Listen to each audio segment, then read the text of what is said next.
1 ലക്ഷം കോടി രൂപയുടെ വികസനം കിഫ്ബിയിലൂടെ ധനലഭ്യത ഉറപ്പാക്കി കേരള സർക്കാർ. കിഫ്ബി. ഇൻഫ്രാസ്ട്രക്ചർ ഡെവലപ്മെൻറ്റ് ടൂറിസത്തിലൊരു പ്രധാനപ്പെട്ട ഘടകമാണ്. ഒരുപക്ഷെ നേരത്തെ കേരളത്തിൻ്റെ പരാധീനതയും എയർപോർട്ടിൽ എത്തിക്കഴിഞ്ഞാൽ ഒരു ടൂറിസം ഡെസ്റ്റിനേഷനിലെത്താൻ വലിയ ബുദ്ധിമുട്ടാണ്, യാത്ര ദുഷ്കരമാണെന്നുള്ളതാണ്. ഒരുപക്ഷെ താങ്കൾ ഈ ടൂറിസം മാർക്കറ്റിംഗ് ബ്രാൻഡിങ് നടത്തുന്ന സമയത്ത് തന്നെ ഈ ഇൻഫ്രാസ്ട്രക്ചറിലേക്ക് വല്ലാതെ ശ്രദ്ധയൂന്നിയിരുന്നു. അതായത് ചെറിയ ടൂറിസ്റ്റ് മേഖലയിലേക്ക് പോലും റോഡുകൾ മെക്കാഡൻ റോഡും BMC റോഡും ഒക്കെ ആക്കി മാറ്റൽ, അത് നേരത്തെ ആസൂത്രണം ചെയ്ത് വർക്ക് ചെയ്തതാണോ ശരിക്കും? അതെ, ഈ BMNBC റോഡാണല്ലോ ഒരു 5-8 കൊല്ലത്തേക്ക് ഒരു കുഴപ്പമില്ലാത്ത റോഡ്. അത് നമ്മുടെ രാജ്യത്ത് ഏറ്റവും ഉയർന്ന ഗുണനിലവാരം ഉറപ്പുവരുത്തുന്ന നിലവിലുള്ള രീതിയാണ്. അതെ, ശാസ്ത്രീയമായി. അപ്പോൾ അത് നമ്മളൊരു 50% റോഡുകൾ PWDയുടേത് BMNBC ആക്കണം എന്നാണ് നിശ്ചയിച്ചത്. അതായത് 15,000 കിലോമീറ്റർ, ടോട്ടൽ 30,000 ആണ്. പക്ഷെ അതിപ്പോൾ 60% അത് ഞങ്ങൾ കൃത്യം ഓരോ മാസവും ടാർഗറ്റ് ചെയ്തുകൊണ്ട് വർക്ക് ചെയ്തിട്ടുണ്ട്. പിന്നെ ടൂറിസ്റ്റ് ഡെസ്റ്റിനേഷനുകളിലെ റോഡ് എന്ന് പറഞ്ഞാൽ ചില പ്രതിസന്ധികളുണ്ട്. പല വകുപ്പുകളുടെ റോഡുകൾ, ചിലത് തദ്ദേശ വകുപ്പിൻ്റെ ആയിരിക്കും, ചിലത് മറ്റു വകുപ്പുകളുടേതായിരിക്കും.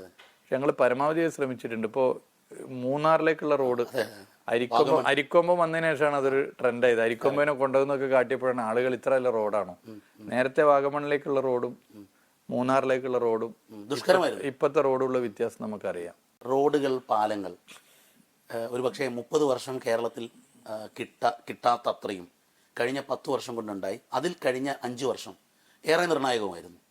അതെങ്ങനെയാണെന്ന് അതിനൊന്ന് റിവ്യൂ. അതൊരു മാജിക്കാണ്. ശരി, നമ്മൾ വസ്തുതാപരമായിട്ട് പരിശോധിക്കണം. ഒരു മാജിക്കാണ്. അതെ അതെ, മനുഷ്യസാധ്യമല്ല. ഇപ്പോൾ ഒരു 2046, 50 നമ്മളൊന്നും ഭൂമിയിൽ ഉണ്ടാവില്ലെന്ന് പറയാൻ പറ്റില്ല. നിങ്ങൾ ചിലപ്പോൾ ഉണ്ടാവും, എൻ്റെ അത് ഉറപ്പിക്കാൻ പറ്റില്ല. അപ്പോൾ മാത്രമേ കേരളത്തിൻ്റെ നിലവിലുള്ള സ്ഥിതി വെച്ച് ഈ എണ്ണം റോഡുകളും പാലങ്ങളും കെട്ടിടങ്ങളും വരാൻ പറ്റൂ. കാരണം കേരളത്തിൻ്റെ സാമ്പത്തികമായ ചില ഞെരുക്കം നമുക്കറിയാം. കേന്ദ്ര സർക്കാരിൻ്റെ ഫണ്ട് വേണ്ടത്ര വരാത്ത പ്രശ്നം മുതൽ പലതും ഉണ്ട്. ഞാൻ അതിലേക്ക് ഇപ്പോൾ കിടക്കുന്നില്ല. അപ്പോൾ ആ ഒരു സിറ്റുവേഷൻ വെച്ച് ഒരു 30 കൊല്ലം കഴിഞ്ഞാൽ മാത്രമേ ഈ വികസനം വരൂ. ഇതൊക്കെ വരണം, കണ്ട റോഡും വരൂ. അപ്പം അങ്ങനെ മതിയോ, അതോ ആ 30 കൊല്ലത്തെ വലിച്ച് ഇട്ട് നമുക്ക് ഇപ്പം തന്നെ ആക്കാം? 2046, 2020 25 ആക്കാൻ വേണ്ടി പറ്റുമോ എന്നുള്ളതാണ്. അപ്പോൾ അതിന് ഫണ്ടിങ് എങ്ങനെ? അതിൻ്റെ ഭാഗമാണ് കിഫ്ബി. അത് ഗവൺമെൻറ് ഒരു കാഴ്ചപ്പാടാണ്. ബഹുമാനപ്പെട്ട മുഖ്യമന്ത്രി നയിച്ച ഈ 2 ഗവൺമെൻറ്റുകളും, ഡോക്ടർ തോമസ് ഐസക്കും അതുപോലെ തന്നെ ശ്രീ KN ബാലഗോപാലും ധനവകുപ്പ് കൈകാര്യം ചെയ്ത കാലത്ത് വളരെ ഗംഭീരമായി കൈകാര്യം ചെയ്തു. പശ്ചാത്തല വികസന മേഖലയിൽ ശ്രീ G. സുധാകരൻ വളരെ ഭംഗിയായി അദ്ദേഹത്തെ ഏൽപ്പിച്ച ഉത്തരവാദിത്വം നിർവഹിച്ചു. അപ്പം അതിൻ്റെ ഒരു തുടർച്ചയാണ് ഇപ്പോൾ. അപ്പം അതൊരു മാജിക്കാണ് ശരിക്കും. 30 കൊല്ലം അപ്പുറത്തേക്കുള്ള വികസനം കേരളത്തിൽ ഈ 10 കൊല്ലത്തിനിടയിൽ നടന്നു. അത് LDF സർക്കാരിൻ്റെ ഒരു മാജിക്കാണ്, ഒരു LDF മാജിക്കാണ്. ഈ മാജിക്കിൽ പിണറായി വിജയൻ എന്ന ലീഡർക്ക് വ്യക്തിപരമായി അദ്ദേഹത്തിൻ്റെ ഒരു നിർബന്ധ ബുദ്ധി, അദ്ദേഹത്തിൻ്റെ ആസൂത്രണ മികവ് ഒക്കെ എത്രമാത്രമാണ്? കാരണം പലപ്പോഴും അദ്ദേഹം ഏറ്റവും ചെറിയ കാര്യങ്ങളിൽ പോലും ശ്രദ്ധിക്കുന്നത് കാണാറുണ്ട്. അത് വലിയ പങ്ക് വഹിച്ചിട്ടുണ്ട്. ഇപ്പം ദേശീയപാത 66 2014 മുടങ്ങിപ്പോയ മതി. National highway authority of India ഓഫീസും കൂട്ടിയതാണ്. UDF ഗവൺമെൻറ് അതിൽ വലിയ താല്പര്യം എടുത്തില്ല. 2016 LDF ഗവൺമെൻറ് വന്നതിന് ശേഷമാണല്ലോ അത് ഇന്ത്യയുടെ ചരിത്രത്തിൽ ആദ്യമായി ഒരു ദേശീയപാത വികസനത്തിന് ഒരു സ്റ്റേറ്റ് ഗവൺമെൻറ് ഫണ്ട് ചെലവഴിക്കും, 5600 കോടി. അപ്പം ഇത്തരം കാര്യങ്ങളിൽ ബഹുമാനപ്പെട്ട മുഖ്യമന്ത്രി ഇടപെടുന്നത് മാതൃകാപരമാണ്. പിന്നെ ഓരോ റീച്ചിലും മുഖ്യമന്ത്രി ശ്രദ്ധിക്കുന്നുണ്ട്. മുഖ്യമന്ത്രി തന്നെ ഇടയ്ക്കിടെ യോഗങ്ങൾ നടത്തുന്നുണ്ട്. പൊതുമരാമത്ത് വകുപ്പിനെ ചുമതലപ്പെടുത്തി പരിശോധിക്കാൻ പറയുന്നുണ്ട്. ഇതൊക്കെ ചെയ്യുന്നുണ്ട്. ഇത് ഒരു സംഭവമല്ല. അപ്പം ഞാൻ പറഞ്ഞില്ല, ഞങ്ങളുടെ വലിയ ജനപിന്തുണ കിട്ടിയ പദ്ധതികൾ പൊതുമരാമത്ത് വകുപ്പിൻ്റെ റെസ്റ്റ് ഹൗസ് ഓൺലൈൻ ബുക്കിംഗ്. ആ ഓൺലൈൻ ബുക്കിംഗ് ഇപ്പോൾ 32 കോടി രൂപ അധിക വരുമാനമാണ്. 2021 കേരളപ്പിറവി ദിനത്തിനാണ് ഓൺലൈൻ ബുക്കിംഗ് ആരംഭിച്ചത്. ടൂറിസത്തിന്റെ വളർച്ചയ്ക്ക് അതൊരു കാരണമായി. 32 കോടി വരുമാനം എന്ന് പറഞ്ഞാൽ സാധാരണ മനുഷ്യർ, സഞ്ചാരികൾ, അവരുടെയൊക്കെ ഒരു തുകയാണ്. 5 ലക്ഷത്തോളം ആളാണ് ഓൺലൈനിൽ. സാധാരണ യാത്രക്കാരുടെ പൈസയാണ്. അപ്പോൾ ഹോസ്പിറ്റാലിറ്റിയിൽ പ്രത്യേക ശ്രദ്ധ വേണം എന്ന് മുഖ്യമന്ത്രി ഞങ്ങളെ വിളിച്ച് ഡയറക്ടർ തന്നിരുന്നു. അപ്പം അതിൻ്റെ ഭാഗമായിട്ടാണ് ഇത് എങ്ങനെ യാഥാർത്ഥ്യമാക്കാൻ പറ്റും. മുമ്പ് അതിൻ്റെ ചില ശ്രമങ്ങൾ നടന്നിരുന്നു. ഇത് യാഥാർത്ഥ്യമാക്കാൻ എന്തൊക്കെ ചെയ്യാൻ പറ്റും, അങ്ങനെ ഓൺലൈൻ ബുക്കിംഗ് ആരംഭിച്ചൂടെ, ഓൺലൈൻ ബുക്കിംഗ് ആരംഭിച്ചിട്ടില്ലെങ്കിലുള്ള അപകടം. ഈ കിഫ്ബി എന്ന ആശയം രൂപപ്പെട്ടു, അത് ഇത്രയും വിജയിക്കുമെന്ന് യഥാർത്ഥത്തിൽ റിയാസ് പ്രതീക്ഷിച്ചിരുന്നു? അല്ല, കിഫ്ബിയെ ഞാൻ 2016-21 ഗവൺമെന്റിന്റെ കാലത്ത് ഒരു യുവജന സംഘടനയുടെ പ്രവർത്തകനായി നിൽക്കുമ്പോൾ വളരെ ഒബ്സർവ് ചെയ്ത ഒരാളാണ്. കിഫ്ബി യഥാർത്ഥത്തിൽ കേരളത്തിൽ വലിയ മാറ്റമാണ് വരുത്തി. സത്യം, വലിയ മാറ്റമാണ്. അത് നമ്മൾ കാണാതിരുന്നൂടാ. അത് LDF ഗവൺമെന്റിന്റെ വലിയ ഒരു നീക്കമാണ്. അത് എന്ത് പറഞ്ഞാലും. കാരണം നിങ്ങളൊരു പുതിയ പാലം വന്ന് ആ പാലത്തിലൂടെ സഞ്ചരിക്കുന്ന ഒരു മനുഷ്യൻ തീർച്ചയായിട്ടും ചിന്തിക്കും, ഈ പാലം ഒക്കെ ഇപ്പോൾ ഒന്നും വരേണ്ടതല്ല, ഇതിപ്പോൾ വരുന്നതിന് കാരണം സർക്കാരാണ്. ഞാൻ പാലം കഴിഞ്ഞ് അധിക ദൂരമില്ലാതെ അടുത്തൊരു പാലം പണി തുടങ്ങണം. അപ്പോൾ ജനത്തിന് ചിന്ത വരും. ഇപ്പം ഞാൻ പ്രതിദാനം ചെയ്യുന്ന മണ്ഡലം ബേപ്പൂർ നിയോജക മണ്ഡലം എടുത്ത് അല്ല, ചെറുവണ്ണൂർ പാലം 40 കൊല്ലത്തെ ആവശ്യമാണ്. അതിന്റെ പണി ഇപ്പൊ കഴിയാനായി, ഇകള് കാണുന്നുണ്ടല്ലോ.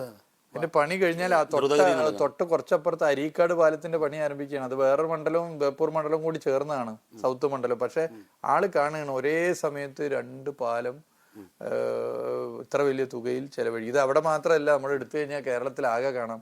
ഞങ്ങൾ 5 കൊല്ലം കൊണ്ട് 100 പാലാണ് പ്ലാൻ ചെയ്ത് പ്രവൃത്തി പൂർത്തീകരിച്ച് സെഞ്ചുറി അടിക്കാൻ. 150 കടന്നു.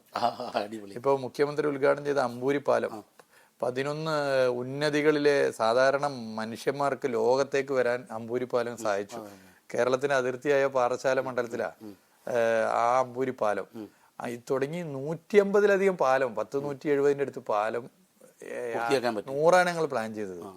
അപ്പൊ അത് ഗുണമാണ്. അപ്പൊ ഈ 10 കൊല്ലം എടുത്തു കഴിഞ്ഞാൽ പാലങ്ങളിലൊക്കെ എണ്ണം എന്ന് പറഞ്ഞാൽ അത് ഒരു 30 കൊല്ലം അപ്പുറത്തേക്കുള്ള നിർമ്മിച്ചതും ഡിസൈൻ ചെയ്തതും നിർമ്മിക്കാൻ പോകുന്നതും നിർമ്മാണം നടക്കുന്നതുമായ പാലങ്ങളുടെ എണ്ണം എടുത്തു കഴിഞ്ഞാൽ വലിയ റെക്കോർഡാണ്. ഈ യഥാർത്ഥത്തിൽ ടൂറിസവും പൊതുമരാമത്തും ഒരേ മന്ത്രിയുടെ കയ്യിൽ വന്നുകൊണ്ട് ഈ 2 മന്ത്രിമാരുടെ ചർച്ച പെട്ടെന്ന് എളുപ്പത്തിൽ നടക്കും. ടൂറിസവും പൊതുമരാമത്തും മാത്രമല്ല, ടൂറിസവും പല വകുപ്പായിട്ടും ബന്ധങ്ങളുണ്ട്. അത് ശരിക്കൊരു കോമ്പിനേഷൻ ആക്കാൻ പറ്റുന്നതാണ്. എല്ലാ വകുപ്പിലും ടൂറിസം ഉണ്ട്. ഇപ്പൊ വ്യവസായ ടൂറിസം ഉണ്ട്. ടൂറിസത്തെ ഒരു വ്യവസായമാക്കാൻ പരമ്പരാഗത വ്യവസായമായിട്ട് ബന്ധപ്പെട്ടുണ്ട്. സ്പോർട്സിൽ ടൂറിസം ഉണ്ട്, ഫിഷറീസിൽ ടൂറിസം ഉണ്ട്, പിലിഗ്രിം ടൂറിസം ഉണ്ട്. അപ്പൊ എല്ലാ വകുപ്പിലും ടൂറിസം ഉണ്ട്. ടൂറിസം എല്ലാത്തിലും ഉണ്ട് എന്നുള്ളത് വസ്തുതയാണ്. അപ്പോൾ ശരിക്കും എല്ലാ വകുപ്പിന്റെയും കോമ്പിനേഷൻ വേണ്ട ഒരു മേഖലയാണ് ടൂറിസം. എല്ലാ വകുപ്പിന്റെയും കോമ്പിനേഷൻ. ഞാൻ പറഞ്ഞത് ശരിയാണ്.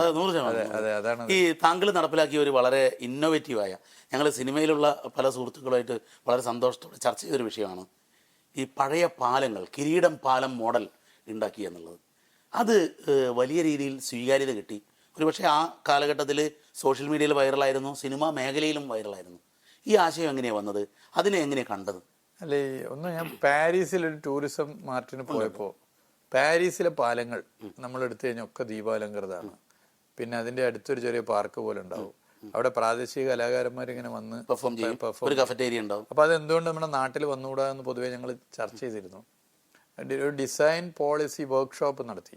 കുറെ ദിവസം നീണ്ടു നിൽക്കുന്ന തിരുവനന്തപുരത്ത് മുഖ്യമന്ത്രി ഉദ്ഘാടനം ചെയ്തു. കിട്ടാവുന്ന ഏറ്റവും നല്ല രാജ്യത്തെ എക്സ്പേർട്സ് വന്നു, വിവിധ സെഷനാക്കി. അതിലൊരു സെഷൻ ഇതായിരുന്നു, പാലങ്ങൾ, അതുമായി ബന്ധപ്പെട്ട സ്ഥലങ്ങൾ ഉപയോഗിക്കുക. അങ്ങനെയാണ് ഫറൂഖ് പഴയ പാലം രാജ്യത്തിന്റെ സ്വാതന്ത്ര്യ സമരമായിട്ട് ബന്ധപ്പെട്ടാണ്. അന്ന് റെയിൽ ഗതാഗതം തടയാൻ ആളുകൾ കേന്ദ്രീകരിച്ച സ്ഥലങ്ങളാണ്. ആ പാലത്തെ ആ നിലയിൽ തന്നെ നമ്മൾ ഡെവലപ്പ് ചെയ്തു. വേറെ പാലത്തിനോട് ഫണ്ടും അനുവദിച്ചു. അപ്പോൾ ഇത് ആ നിലയിൽ തന്നെ ഡെവലപ്പ് ചെയ്തു. അതിന്റെ തൊട്ടടുത്ത പാർക്ക് ഉപയോഗിച്ചു. അപ്പോൾ ആളുകൾ ഇപ്പോൾ ഒരു പ്രധാന ടൂറിസ്റ്റ് കേന്ദ്രമായി. വിദേശികൾ ഉൾപ്പെടെ വരികയാണ്. പാർക്കിലാണെങ്കിൽ ചെറിയ ചെറിയ ഗാനമേളി, കുട്ടികൾ, കാട് പിടിച്ച സ്ഥലമായിരുന്നു. നമുക്കറിയാലോ, അതിന് പേരിട്ട് വി പാർക്ക്, നമ്മുടേത്, എല്ലാവരും ഒന്നിക്കുന്നത്. ഇത് തന്നെ കൊല്ലത്ത് പാലത്തിന്റെ അടിയിൽ, അതും വി പാർക്ക്. അത് അവിടെ ഇപ്പൊ രാത്രി 1 മണിക്കൊക്കെ ആളുണ്ട്. പിന്നെ പല സ്ഥലത്ത് പാലങ്ങൾ ഇങ്ങനെ വരുന്നു. ഇപ്പൊ ഒരു ഫുഡ് സ്ട്രീറ്റ് പാലങ്ങളിൽ വരുന്നു. അപ്പൊ ഇതൊരു ട്രെൻഡാണ്. ഈ ടൂറിസത്തിന്റെ കാര്യത്തില് എനിക്ക് തോന്നിയൊരു കാര്യം, പല വകുപ്പുകൾക്കും കേന്ദ്രത്തിൽ നിന്ന് പണം കിട്ടുന്നില്ല. പക്ഷേ ടൂറിസത്തിന്റെ വലിയ പദ്ധതികൾ നിങ്ങൾക്ക് യാഥാർത്ഥ്യമാക്കാൻ പറ്റിയിട്ടുണ്ട്. അതിൽ 2 കാര്യം എടുത്തു പറയേണ്ടത്, ഒന്ന് വടകരയുമായി ബന്ധപ്പെട്ടിട്ടുള്ള ഒരു ടൂറിസം കോറിഡോർ, കൊല്ലവുമായി ബന്ധപ്പെട്ടുള്ള ടൂറിസം കോറിഡോറും. ഇത് ഞാനായിരുന്നു ആ വാർത്ത ബ്രേക്ക് ചെയ്തത്, അതുകൊണ്ടാണ് എനിക്കത് അത്രയും ഓർമ്മ. ഇതെങ്ങനെയാണ് യാഥാർത്ഥ്യമാക്കിയത്? അല്ല, അത് നല്ലൊരു അവിടുത്തെ ഉദ്യോഗസ്ഥർക്ക്, ഈ കേരളത്തിൽ പ്രവർത്തിച്ച പോയ ഉദ്യോഗസ്ഥരെ, അവിടെ ഞാൻ പ്രത്യേകിച്ച് ആരും പേര് പറയുന്നില്ല, അവരൊക്കെ എല്ലാവരും സഹകരിച്ചു.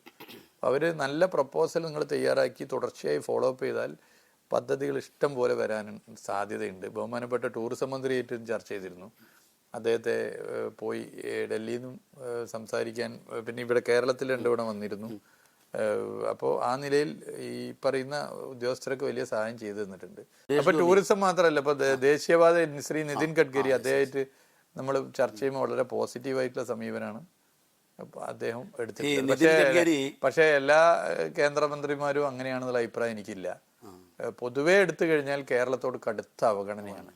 നമുക്ക് അർഹമായ ഫണ്ട് പലതും ലഭിച്ചിട്ടില്ല. പിന്നെ പുതിയ പദ്ധതികളെ കുറിച്ച് പറഞ്ഞാൽ അദ്ദേഹം അതിൽ വലിയ നിലയിൽ ഇടപെടാറുണ്ട്. അത് പക്ഷേ ഒരു രാഷ്ട്രീയമായി വരുമ്പോൾ ഇതിനൊക്കെ തടസ്സമുണ്ട്. രാഷ്ട്രീയമായി വരുമ്പോൾ കേരളം പോലൊരു സ്റ്റേറ്റിലെ LDF ഗവൺമെന്റ് രാഷ്ട്രീയ നിലപാട് ശക്തമായി എടുക്കുമ്പോൾ ചിലത് ചവിട്ടിപ്പിടിക്കാനുള്ള തീരുമാനം എടുക്കുന്നു. അതിന്റെ ഭാഗമായിട്ടാണല്ലോ നമുക്ക് ഇതൊക്കെ ചെറിയ ചെറിയ സംഭവം ന്യായമായി വരേണ്ട വലിയ തുക പിടിച്ചു വെക്കല്ലേ.